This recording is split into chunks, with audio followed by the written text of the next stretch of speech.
God wants His people to experience spiritual breakthroughs. God wants His people to experience spiritual breakthroughs. Radical, revolutionary, and positive changes in one's life that make things better, that makes things better.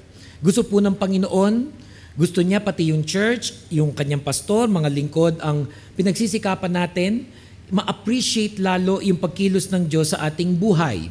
And for tonight, for today's worship service, isasantabi muna natin yung mga bagay that we always think about. Halimbawa, pera, hindi ba't halos araw-araw yan ang iniisip ng marami sa atin, mga bayarin. O di kaya isantabi rin muna natin yung mga problema sa pamilya, sa trabaho, hindi naman mawawala yun nandiyan lang yan.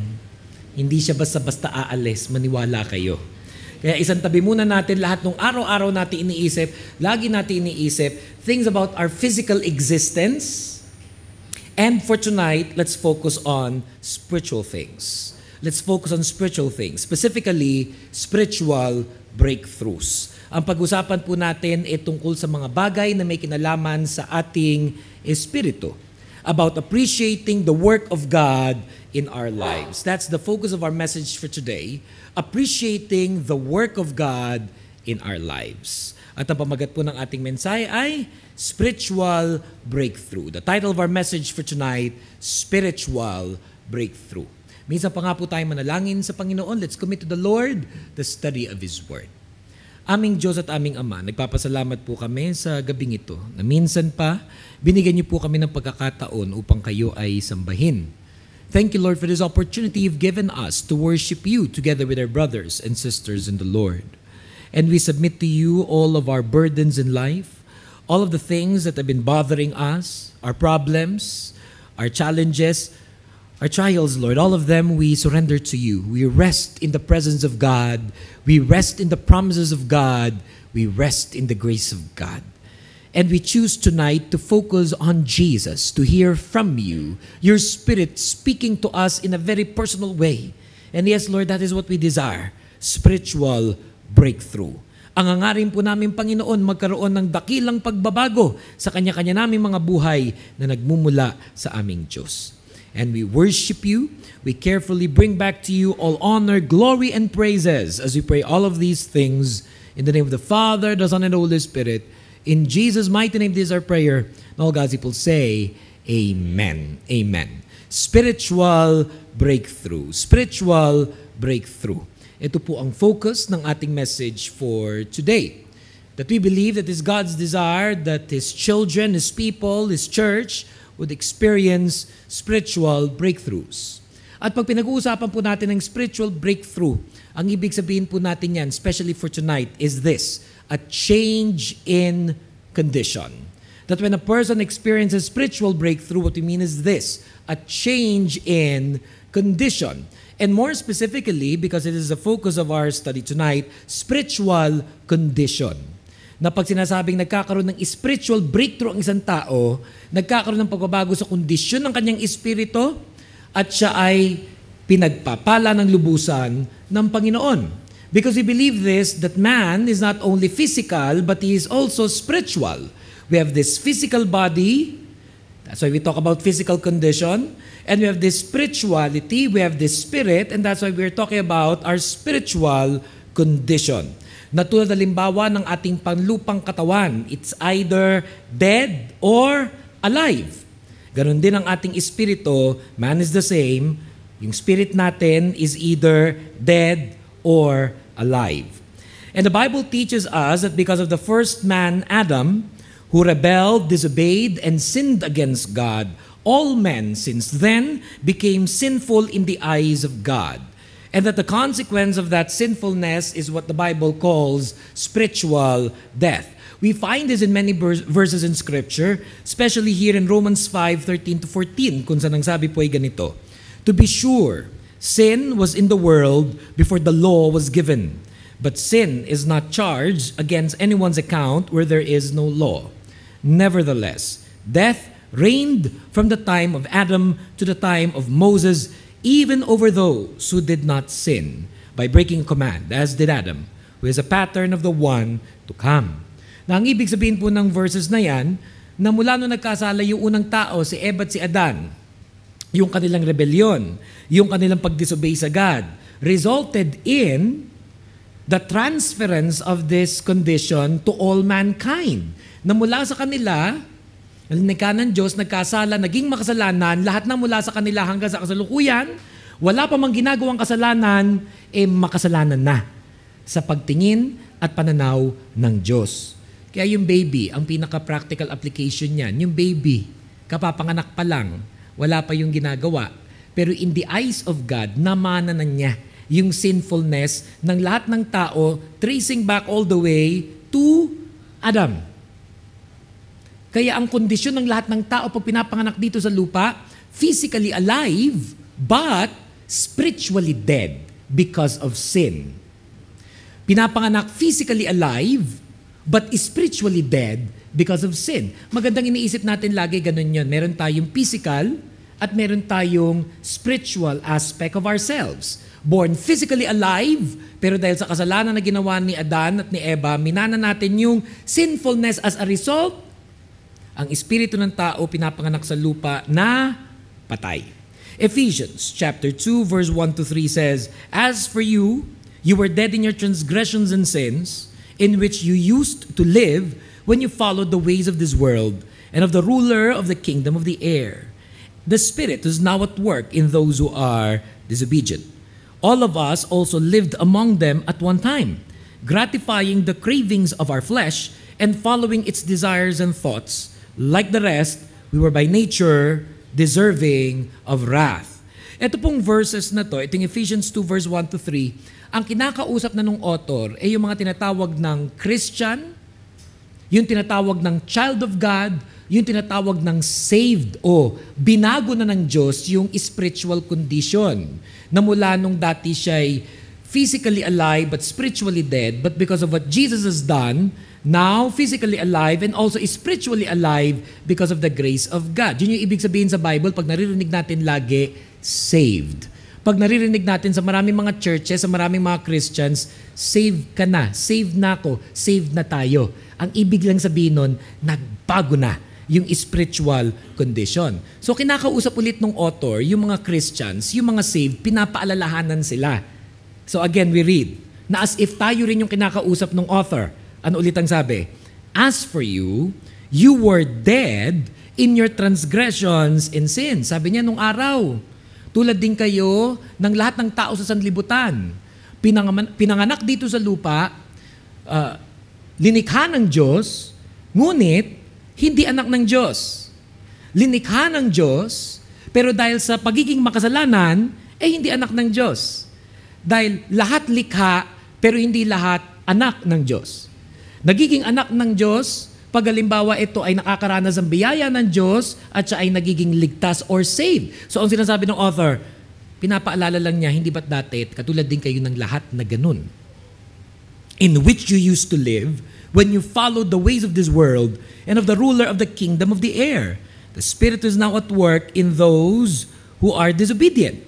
All of us also lived among them at one time, gratifying the cravings of our flesh and following its desires and thoughts. Like the rest, we were by nature deserving of wrath. Ano rin yung isang tinatawag natin kadalasan sa ganitong klaseng sitwasyon o condition ng isang tao?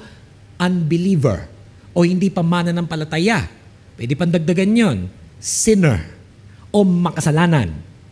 Now, lahat ng tao nagkakasala, all of us commit sins. Kaya ang tao halimbawa physically alive, spiritually dead, all of us commit sins, ang tawag doon, sinner. Pero pag halimbawa binago ng Diyos ang ating puso, natanggap na natin ang kanyang biyaya, na pag-uusapan natin lalo mamaya pa in this message, at tayo tinatawag ng saved, physically alive, and also now spiritually alive, can commit sins, pero hindi na sinner. Can commit sins, pero hindi na sinner. Kasi yung sinner status yun eh. Para lang halimbawa, nag-asawa. Halimbawa, nung hindi pa may asawa, ano ang civil status? Single. Tapos, nung nagpakasal na, ano na dapat ang status? Married. Hindi dapat it's complicated, it's weird, o kung ano pa mga nababanggit dyan. Dapat dalawa lang yun eh. Single and married. So parang ganon yung binabago ng Diyos yung puso, binigyan ng grace at nasisave. Nagbabago yung status. Pwede halimbawa mag-asawa kayo, may nakausap ako, no? Pag umuwi pala sa Pilipinas, ang arrangement nila, kasi mga 1 linggo, 2 linggo, 1 week fathers do sa side nung husband, dun siya sa pamilya niya. 1 week, dun sa yung babae do sa side ng pamilya niya, only for a week. And then magkakasama sila ulit together dahil dito naman, lagi naman silang magkasama. Anong diskarte yun? Diskarte nung single yun eh. Diba? Diskarte nung single yun eh. Saan ka ba umuwi nung single ka? Bahay ng magulang mo. Saan ba umuwi asawa mo nung single siya? Bahay ng magulang niya. May diskarte sila pero married sila. Malinaw yun. Married sila. Sa ganun din yung status natin. Before, we were physically alive, but we were spiritually dead because of sin. We commit sin at sinner. Pero pag binago ng Diyos yung puso, tinanggap yung grace na save, physically alive, spiritually alive, pwedeng every now and then you make mistakes, you stumble here and there. At minsan hindi naman ganun ka-big time. Tulad halimbawa, nakakapagsinungaling ka sa asawa mo, tinanong ka, saan ka galing? Yan, mga madalas na kasalanan ng maraming may asawa. Na kay barkada. Minsan nga sinasabi pa, kasama si pastor, hindi naman ako kasama. Wag lang mag-away, wag lang mapagalitan. So, hindi naman natin sinasabing, okay lang yung magsinungaling. Pero obviously, hindi naman big time na kasalanan yun compared halimbawa to you're already committing adultery or let's say, talaga linoloko mo asawa mo blatantly. You compare it, obviously they're not of the same gravity. So tayo bilang mga Kristiyano, every now and then, we also make mistakes, we stumble, sometimes have little lies, sometimes we get angry, yung patience natin, hindi natin nakokontrol, pero hindi ka na sinner. Malinaw yun eh, binago ka na ng Panginoon, tinanggap mo na yung grace niya. And in the eyes of God, you're no longer a sinner, but you are now blessed by God. Kaya lagi kong pinapaalala yun eh, bago mag-start yung message natin, we always say to each other, you are blessed by God, you are blessed by God. Kasi pampaalala sa atin yun, hindi ka na sinner. Actually, yun yung ibig sabihin, hindi ka na sinner. Ang pangit lang pakinggan, di ba? Pero practicein natin. Sige, sabihin mo sa katabi mo, hindi ka na sinner.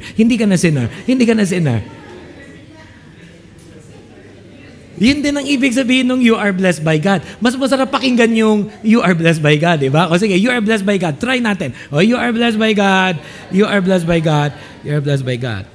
It's reminding us, like the author now, Ephesians 2 verse 1 to 3, is reminding the believers he was writing this letter to, you are blessed by God na. Hindi ka na sinner. Pero nung araw, in the past, if it weren't for the grace of God, you would still be a sinner. Because we have this body that is physically alive, which is our temporary home. Kailangan ko i-emphasize yun eh. Yung katawan natin, temporary home lang. Ano katagal ba mabubuhay ang lupang katawan na yan? It's amazing when you return to your pictures when you were in high school. Hindi ba't ibang-iba na yung itsura mo nung high school sa itsura mo ngayon? Layo-layo. Ang ilan sa atin, praise God, you look better now compared noon. Amen ako dyan talaga.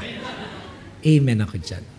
Well, yung iba pwedeng ang ganda na ng itsura ng kabataan, kaso ang masaklap na habang tumatanda, medyo pa-degrade ng pa-degrade. Diba? May kilala rin tayo minsan ganun, parang, di ba nung high school siya yung heartthrob? Di ba siya yung crush? Nung nakita mo na ngayon, parang, may itsura na ako sa kanya. Gaano karami sa inyo, ganun ang mga pananaw sa buhay. Ang nararamdaman, parang alak lang, pasarap ng pasarap. Sana nga, ganun ang buhay. But this is really, di ba? Patanda ng patanda. Every time you celebrate your birthday, sabihin nung palapit ng palapit sa hukay. Parang you are blessed by God lang yan eh. Imbis na sabihin natin, you're not a sinner, sabihin natin, you're blessed by God. So parang, happy birthday, malapit ka ng kunin ni Lord. Parang ganun lang yun. Hanggang 75? Hanggang 85? O kahit pa sige, umabot ka ng 90. Yung patay na lahat ng barkada mo, ikaw na lang ang buhay. Temporary home. Even this country where we are now living, temporary home. Kahit pa sabihin mo tumagal ka ng 20 years, 30 years, all is temporary. Kaya nga sinasabi ko kanina at the start of the message, isang tabi lang muna natin saglit yung physical problems like paano yung mga bayarin. Kasi hindi nyo ba napansin? Mula nang pinakatamarami sa inyo, nandito na yung bayarin eh. Hindi naman natatapos yan. Pero buhay ka pa. Meron nga sa inyo, maaring tinatawagan na ng mga bangko, pero hindi ka naman nila nahuhuli.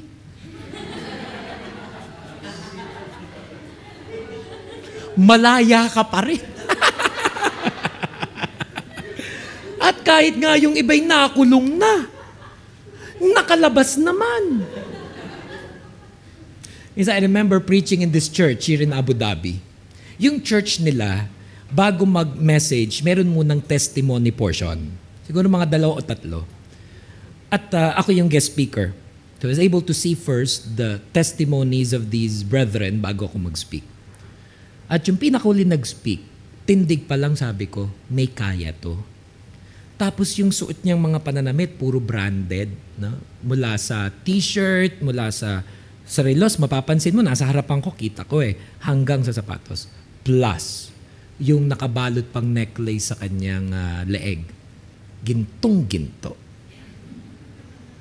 So, na nag-testimony siya, sabi niya, praise the Lord! Praise the Lord! Kalalaya ko lang po sa kulungan. Ay ko. Pero, kakabilib ang mga Pilipino sa UAE. Nakakukulong na, meron pang diamante sa leeg. Tulad ng marami, kaso sa loan, kaso sa credit card, same old, same stories. And we have those physical problems. Yun lang magkasakit. Yun lang magkaroon ng karamdaman. We know some people who today are sick of certain sicknesses. Yung may mga problema sa asawa. Naku, almost every day, I get prayer request about these things.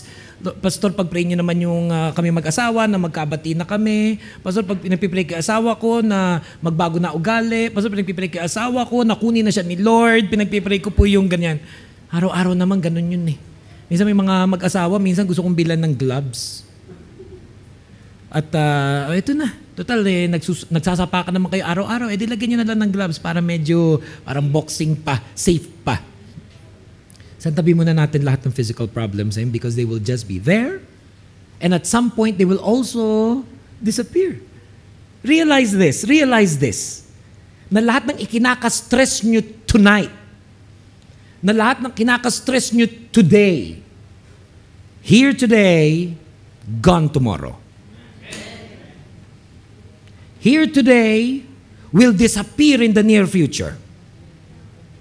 Here today, but given to you because God has a purpose for your life, it is not the end of your story. Hindi na magiging katapusan ng iyong buhay. Kaya dapat, pag halimbawa naasikaso na natin, napag-isipan na natin, rest in the presence of God, rest in the promises of God, rest in the grace of God, and learn to focus on what is eternal, which is what? Spiritual things. Our spirit. Yung espiritu, yun ang mahalaga.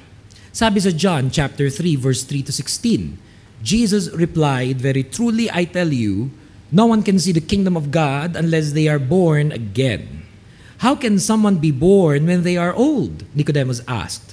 "Surely they cannot enter a second time into their mother's womb to be born." Jesus answered, "Very truly I tell you, no one can enter the kingdom of God unless they are born of water and the Spirit. Flesh gives birth to flesh, but the Spirit gives birth to spirit. You should not be surprised at my saying, you must be born again. The wind blows wherever it pleases. You hear its sound, but you cannot tell where it comes from or where it is going. So it is with everyone born of the Spirit." "How can this be?" Nicodemus asked. "You're Israel's teacher," said Jesus, "and do you not understand these things? Very truly I tell you, we speak of what we know, and we testify to what we have seen, but still you people do not accept our testimony. I've spoken to you of earthly things, and you do not believe. How then will you believe if I speak of heavenly things? No one has ever gone into heaven except the one who came from heaven, the Son of Man. Just as Moses lifted up the snake in the wilderness, so the Son of Man must be lifted up, that everyone who believes may have eternal life in him. For God so loved the world that he gave his one and only Son, that whoever believes in him shall not perish but have eternal life. Napakayaman ng mga verses na yan sa katotohanan nagmumula sa ating Diyos. At ang panalangin ko'y mas lalo pa siya magpakilala sa ating lahat, sa inyo, sa mas malalim pang pag-aaral nito. But for today and for tonight's message, ang pinakamahalagang gusto kong makita natin dyan, at naniniwala kong gusto makita sa atin ng Panginoon, gusto ipakita sa atin ng Panginoon, ay yung tinatawag na born again experience. Yung tinatawag na born again experience. Na marahil din, bukod sa isa sa pinakasikat na bagay tungkol sa atin, na dumadalo sa ganitong klaseng church, isa rin ito sa pinaka litong-lito ang mga tao kung ano ba ang tunay na ibig sabihin. Kaya sometimes people think na yung pagiging born again ay pagpapalit ng relihiyon. Hindi po yun totoo.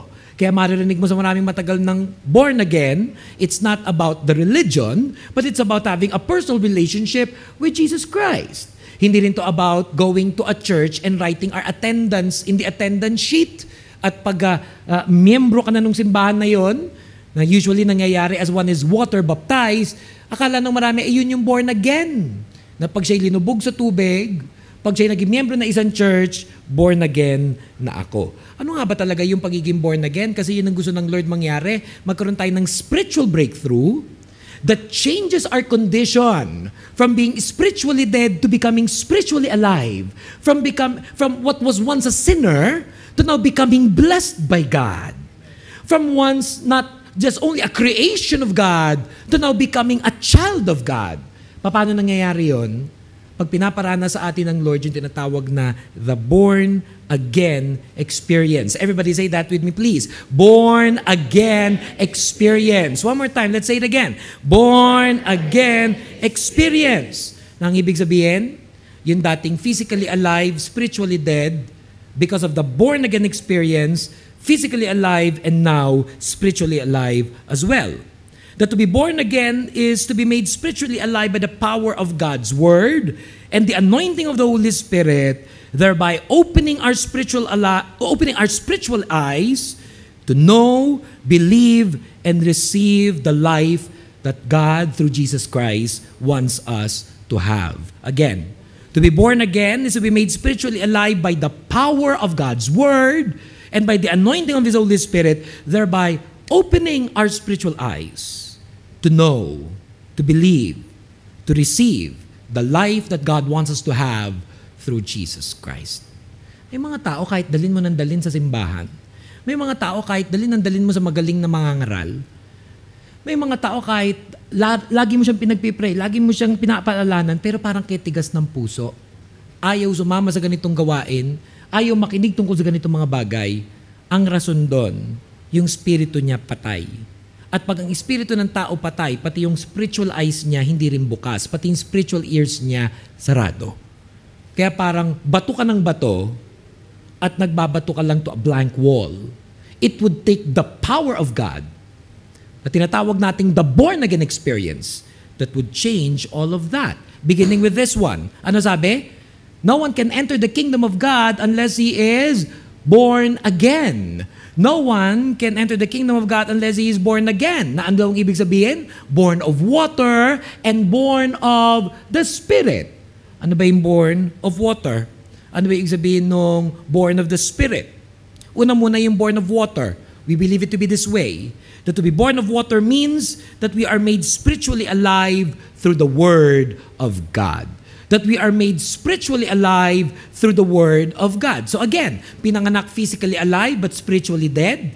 Pero yung to be born of water, ibig sabihin, napapangaralan ka ng salita ng Diyos. At ginagamit ng Lord yung salita ng Diyos para yung spiritong dating patay ay mabuhay ng muli.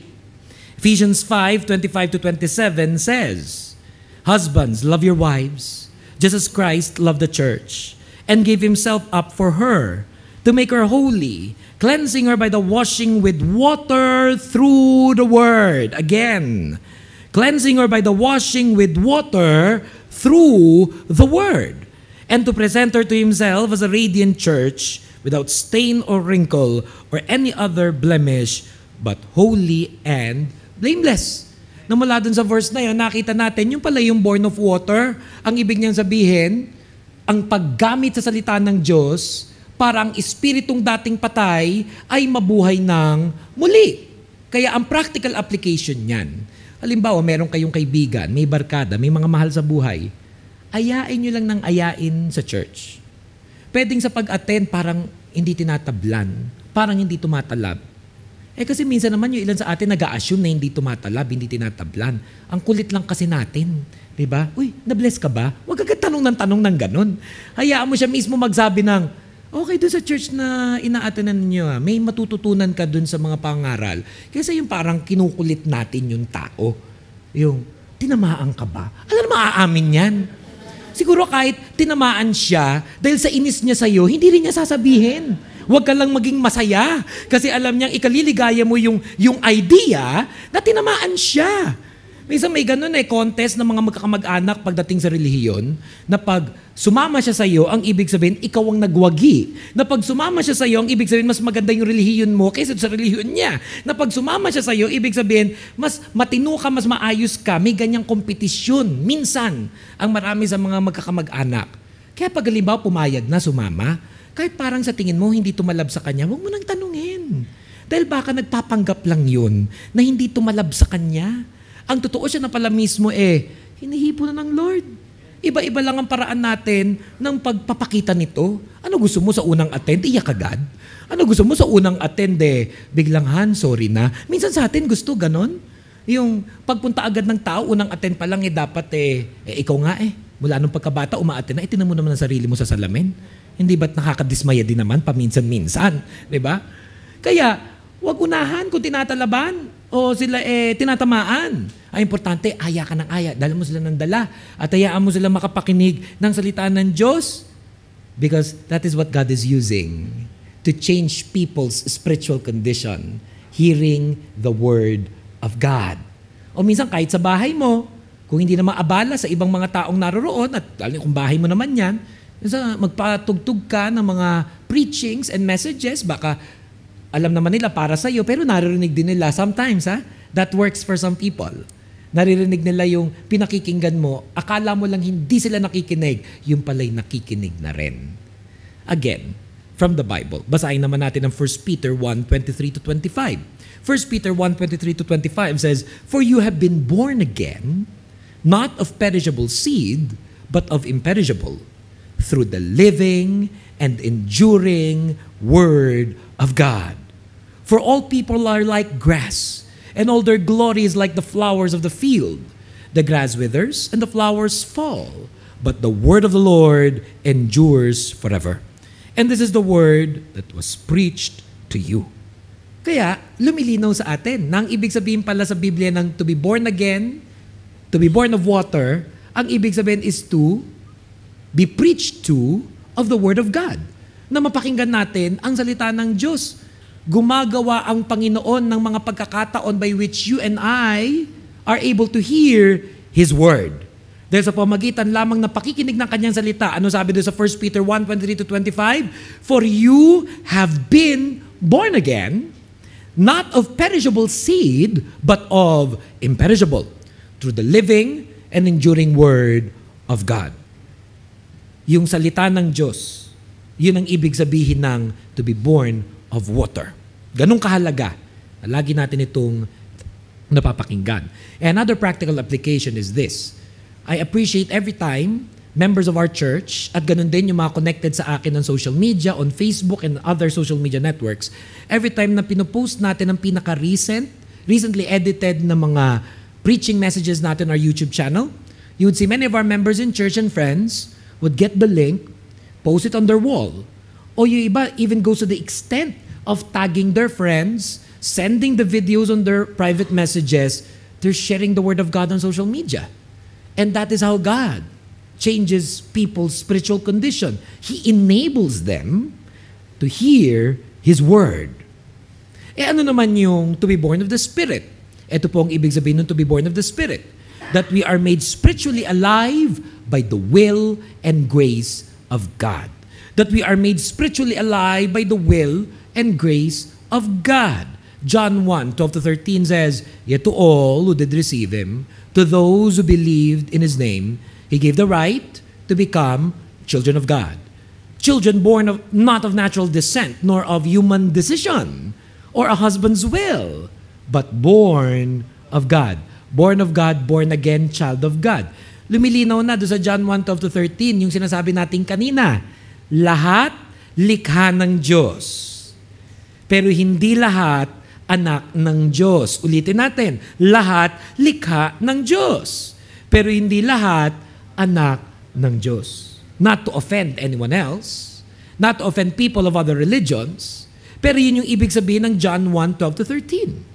Lahat likha ng Diyos, pero hindi lahat anak ng Diyos. Ngayon, paano nagiging anak ng Diyos? Sinabi dyan, John 1:12-13, again we read, "Yet to all who did receive him, to those who believed in his name, he gave the right to become children of God."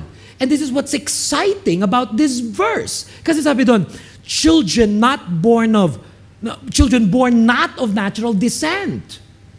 Anong isang ibig sabihin niyan? Hindi porkit born again ka, umaattend ka sa church na to, yung anak mo, automatic born again na rin.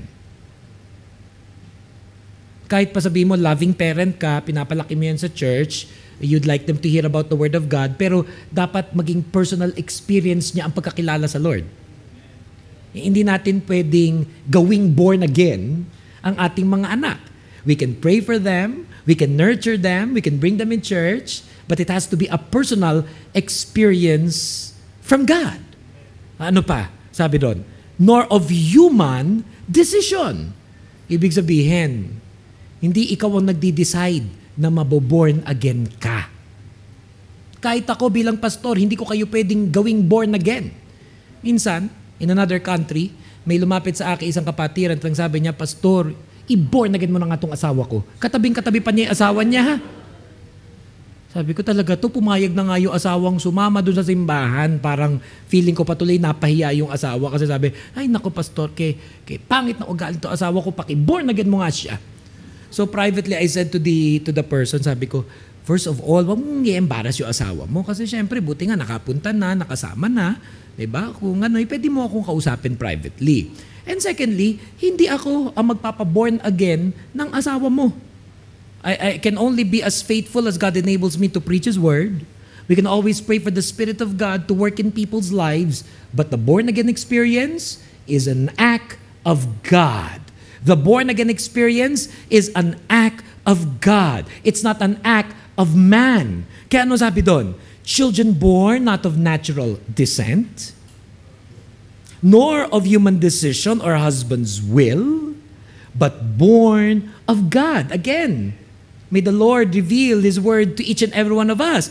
Children born out of natural descent. Napakaraming mga kabataan, nagsilakihan sa mga Christian families, nagsilakihan sa mga Christian churches. Pagdating ng teenager, medyo pasaway. O di kaya pagdating ng college, nagtrabaho, nakarating dito sa Middle East. Wala nang nagbabantay na pastor, wala nang nagbabantay na magulang. O ayan, inuman left and right, minsan droga here and there, walang mabiling droga, cup syrup na lang, kaya pala hindi na inuubo ito. Cup syrup ng cup syrup. O kaya kung kani-kanina nakikipagrelasyon, kahit hindi naman na dapat, nakakagulo ng kanyang buhay, mga laki sa simbahan. Mga minsan na rin nagkaroon ng ministry sa mga churches. Pero bakit nagkaganon? Kasi hindi naman lang yun sa upbringing Upbringing can help, but it's not the upbringing that will change your condition. Children born not of natural descent, nor of human decision. So it's not you, nor even your husband's will. Gustuin man natin magbago ang mga nakapalibot sa atin, wala sa atin ang power. The power belongs to God. The power to change people belongs to God. Kaya ang sabi, born again, born of God.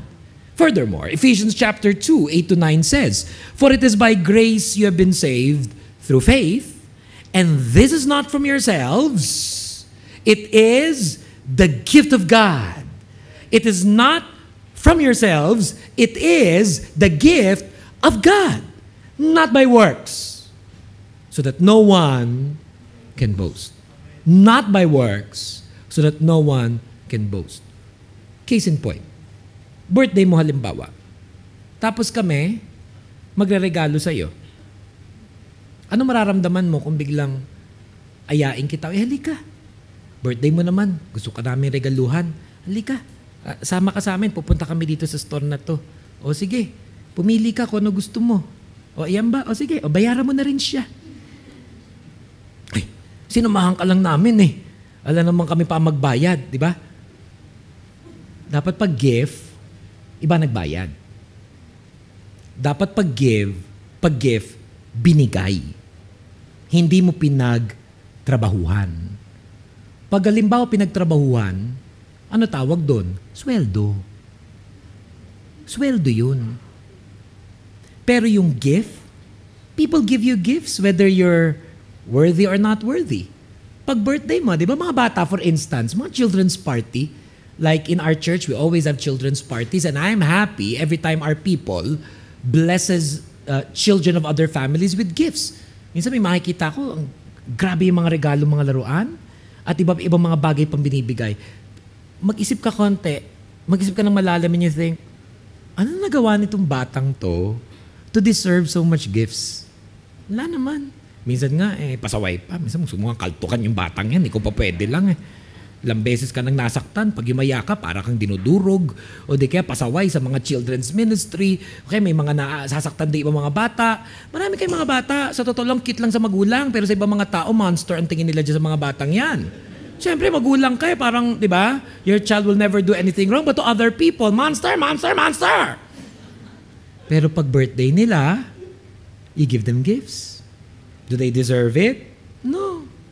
Kahit nga ikaw bilang magulang, aka-amaze. Lalabas pa lang nung bata dun sa ina. Tapos yung ama, hindi naman sa kanya lumabas, pero ganun din. Yung pagtingin at pagmamahal niya dun sa kanyang anak, yung, ano naman nagawa niya para sa'yo? Wala. Diba? Nasabihan ka man lang ba niya ng, I love you, Daddy? Di ba hindi pa? Kasi nakakatakot yun eh. Yung kalalabas pa lang, I love you, Daddy, agad. Wala, tuturuan mo pa siya eh. Hindi ba ang bata para sabihan ka ng I love you, kailangan mo siyang turuan? Hindi naman sa kanya lang nanggaling yun eh, na sinabi lang niya na basta-basta, I love you, Mommy, I love... No! Tuturo mo yun. Anak, sabihan mo si Mommy na, I love you, Mommy, I love you, Mommy. Tapos pag nasabi niya, ay, love niya ako, love niya ako. Pero ba't natin love? Ba't natin reregaluhan? Tawag dun kasi grace. That's not the best example, but it's somewhat near.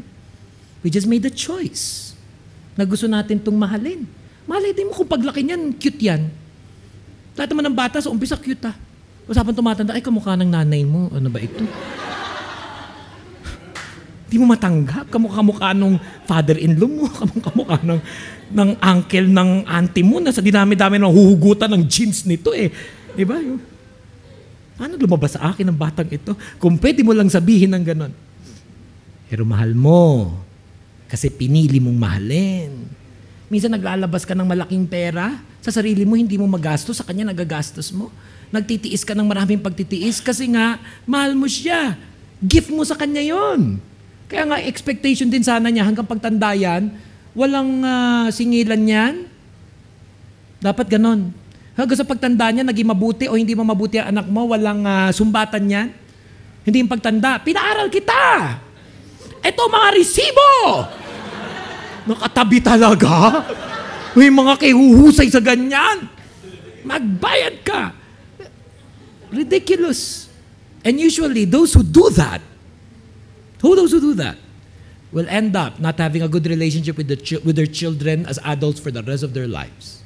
Kasi dapat yun gift. Kaya sa atin yung pagiging child of God, yung pag-change ng ating condition, hindi ka na sinner, save ka na, ano daw yun? It's a gift from God. Because first of all, kahit trabahuhin natin yun, hindi natin makakamtan ang kapatawaran sa lahat ng ating mga nagawang kasalanan. Kahit patrabahuhin natin. Maging mabait-bait ka na konti pag may time. Hindi ka na masyado nagmumura, hindi ka na masyado high blood, hindi ka na masyado nakikipag-away kung kani-kanino. Praise God! Pero ang point is, hindi mo mababayaran. Diba? Yung hindi mo mababayaran yung kapatawaran ng Diyos. Kahit pa mag-post ka sa Facebook ng, I apologize sa lahat ng mga nagawang ko ng kasalanan. Pati na rin yung mga nag-block sa akin. Abay, maganda, may effort, di ba? Praise God sa sino man sa atin, sino man sa inyo na nag-e-effort. But, make no mistake about this. That cannot pay for our sins. That will not be the reason kung bakit tayo pagpapalain ng Panginoon. Because ano ulit ang sabi sa Ephesians 2:8-9? For it is by grace you have been saved through faith, and this is not from yourselves. It is the gift of God, not by works, so that no one can boast. We cannot change our spiritual condition. Only God can change the spiritual condition of man. That you are here right now in this church, and even those listening to this video message, may mean that your spiritual condition has already been changed. Yung ilan sa atin na marahil ngayon ay naririto at nakikinig sa message na to, marahil this is your situation now, this is your status now, God has already changed your spiritual condition. Now you're physically alive and spiritually alive as well. Pinag-uusapan natin ito, lalo lang natin na-appreciate yung salvation na meron tayo because of Jesus Christ. Or, that you are here because God made a way for you to be here tonight, and you are now in the process of being changed by God. You are now in this process na pinabago ng Lord yung spiritual condition mo from being spiritually dead to becoming spiritually alive. Maaring hindi mo pa lubusang naunawaan, but you know it's there. God is touching you. And so we must thank God, even for tonight, that we are here. Amen. We must thank God that we are listening to a message like this. Thank God that you can now understand what it means to be a Christian. Thank God that He is now changing our spiritual condition, because those whose conditions are changed, their spiritual eyes will be open. Yun ang sign eh. Isa sa sign. Pastor, paano ko malalaman na yung spiritual condition ko nagbabago na hindi na ako spiritually dead pero ako spiritually alive? Ano po yung mga senyales? Yung spiritual eyes mo binubuksan na ni Lord. Dahil spiritually dead, sarado yung mata. In fact, di ba? How can the dead see? But if you've been made spiritually alive by God, your eyes are now open. Yung dating hindi mo nakikita, nakikita mo na ngayon. Yung dating hindi napapakinggan, napapakinggan mo na ngayon. Yung dating hindi mo nauunawaan, nauunawaan mo na ngayon. Luke chapter 10, 22-24 says, all things have been committed to me by my Father. No one knows who the Son is except the Father. And no one knows who the Father is except the Son. And those to whom the Son chooses to reveal Him. Again, all things have been committed to me by the Father. No one knows who the Son is except the Father. Wala raw makakakilala sa Diyos kundi sa pamagitan lamang ng kapangyarihan ng Diyos. And no one knows who the Father is except the Son, and those to whom, and this is important, and those to whom the Son chooses to reveal Him. Then He returned to His disciples and said privately, blessed are the eyes that see what you see, for I tell you, that many prophets and kings wanted to see what you see, but did not see it. And to hear what you hear, but did not hear it. Practical application would mean, pwedeng pare-parehong uma-attend sa ganitong klaseng gawain, ikaw, tagus na tagus sa iyong salita ng Diyos. Pwede nga bang nakikinig kayo, naluluha ka pa. Ako minsan ako'y nahihiwagahan sa pagkilos ng Lord, that I could be preaching and I could be preaching at my very best. And by the grace of God, by the Spirit of God, I see the crowd, I see the audience, and see different reactions in the same message, in the same church where that message is being delivered. How I hope and there will come a day you will experience that same feeling that a preacher like me experience every time I'm I'm giving the Lord the privilege to preach, to see the power of God at work. Kaya on a side note, I'm praying na marami sa atin dito na tinawag ng Lord maging preacher of the Word of God. Matrain sa ating church. Kaya ako, pag may nakikita may potential, sinasabi ko lagi, may potential ka. May tendency ka. May calling ka sa Panginoon na maging preacher. Kasi I tell you, iba yung joy na makita mo yung pagkilos ng Lord sa kanyang mga anak. Tell the people next to you, baka ikaw yun, may potential. Baka ikaw yun, may potential to be a preacher. Baka ikaw yun, may tendency. May tendency. Let me tell you some of the reactions. Sometimes you see some people, their eyes glowing, their face, their eyes, you see in them this attentiveness. And it's not just because I speak well. It's not just because I have charisma. It's not because that I'm drop-dead gorgeous looking and hot and yummy. Akahiya. Pastor ka pa naman. But because of the power of God. That the people are caught by the Word. Sabi nga sa Biblia, when the Spirit of God is flowing in the preacher, the people are being blessed, not because of persuasive words, but because of the power of the Spirit of God. So you see some people attentive and absorbing the Word. Sometimes you see even some people, even during the preaching of the Word, in tears. Umiiyak. Hindi naman yun para sa lahat. Dahil also in the same church, in the same message delivery, meron isang natutulog kung saan.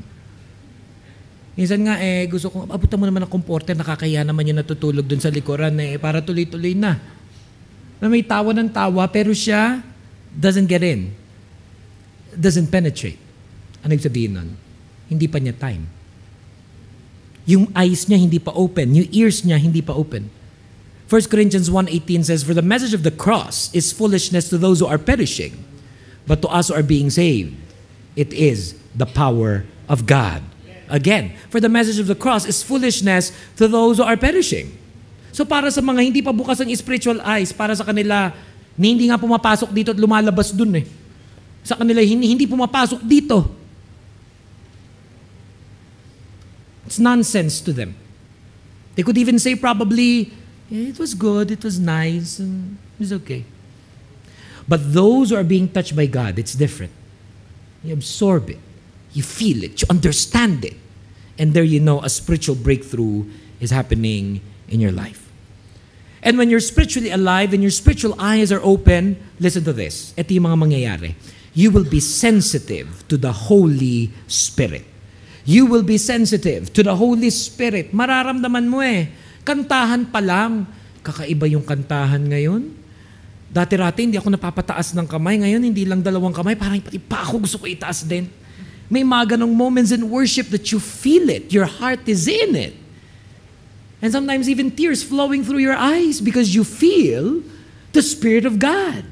Ibig sabihin nun, your spiritual eyes are now being opened by the Lord. And I tell you, pag nagkakaroon kayo ng ganyang moment na nagkakantahan, naiiyak kayo, tuloy nyo lang.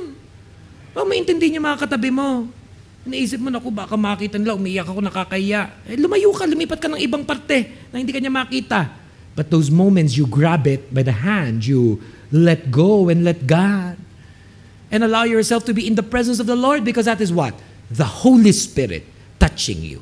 Gaano karami sa inyo, yan ang gusto. Mahipo ka ng banal na Espiritu. Pakitaas nga ang kamay. Gaano karami sa atin yan ang gusto, yung maramdaman mo, yung presensya ng Diyos sa iyong buhay. Say Amen. Amen. Yes, that will happen. Yes, that is happening.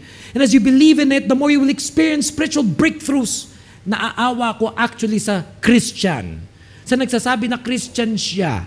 O matagal na siyang umaattend sa mga churches, pero walang talab, walang tama ang banal na Espiritu sa kanya. Something is wrong. O di naman kaya baka ito'y hindi pa hinihipo ng Diyos. We pray for them. Kasi napakasarap. Na pag ang spiritual eyes mo na open, you will be able to understand what the Lord's will is for your life. You will be able to understand what the Lord's will is for your life. Hindi ba siya ng prayer request ng marami sa atin? Lord, ano po yung will mo? Lord, ano po yung will mo? Gaano karami sa atin today is asking God for His will. Amen. Gaano karami sa atin hinihingi yun, guidance from God. Dami kayong choices in life. Magstay ba ako sa trabaho ko nga o mag-resign? Magstay ba ako sa bansang ito o lumipat sa ibang bansa? Magstay ba ako sa relationship na to o mag-break na kami? Magpakasal na ba kami? O di kaya ayusin ng ganitong bagay, pasukin na ganitong ministry. Paano ko babayaran yung mga loans ko? Paano ko babayaran yung ganitong bagay?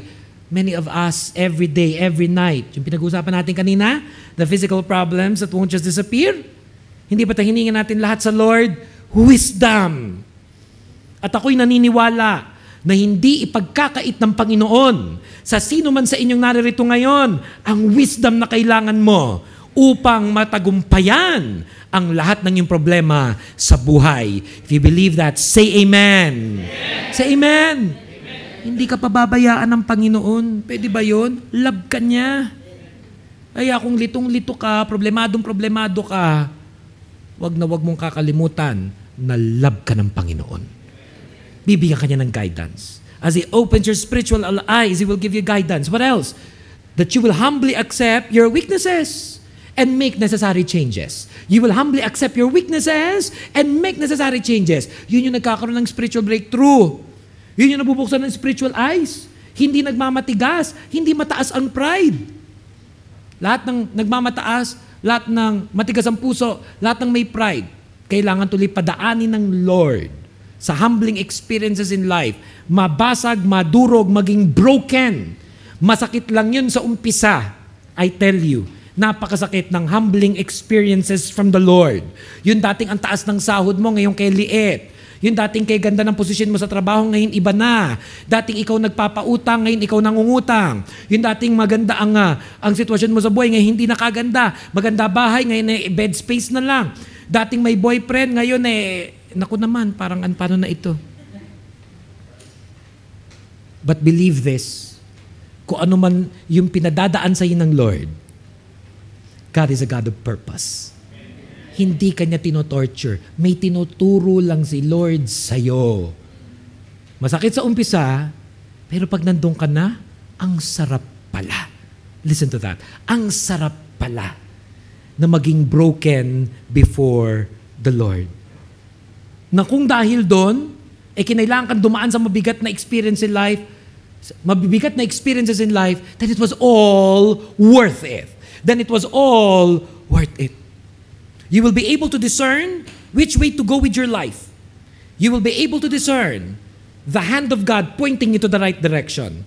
You will be transformed from who you were to who you can be, a child of God, a person of destiny, a Christian with a purpose for living, blessed by God's amazing grace. And everybody say, Amen. Palakpakan po natin ang Panginoon. Palakpakan natin ang Panginoon. Yun ang ibig sabihin ng you are blessed by God. Yun ang ibig sabihin ng you are blessed by God. Kaya minsan pa, sabihin natin sa isa't isa, you are blessed by God. You are blessed by God. I will close in these verses. A little bit long, but they're powerful verses from the Word of God. And I pray that by His grace and through His Spirit, He may minister to you as these verses are read. And just absorb His Word in your life. Listen to His voice speaking to you even tonight. Touching every area of your life, whatever that may be, that you need His touch, you need His power. Listen. Not to me. Listen to His voice. As we read 1 Corinthians 2:9-16, our last verses for tonight. However, as it is written, what no eye has seen, what no ear has heard, what no human mind has conceived, the things God has prepared for those who love Him. These are the things God has revealed to us by His Spirit. The Spirit searches all things, even the deep things of God. For who knows a person's thoughts except their own spirit within them?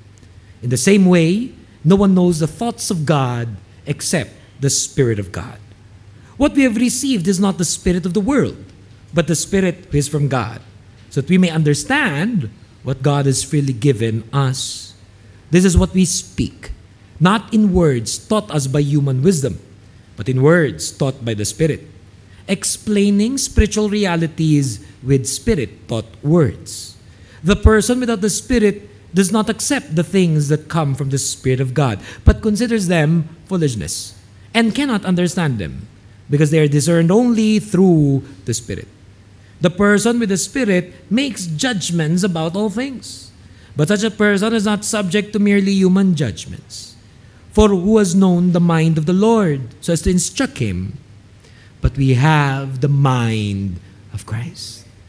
But we have the mind of Christ. We have the mind of Christ. God wants us to experience spiritual breakthroughs.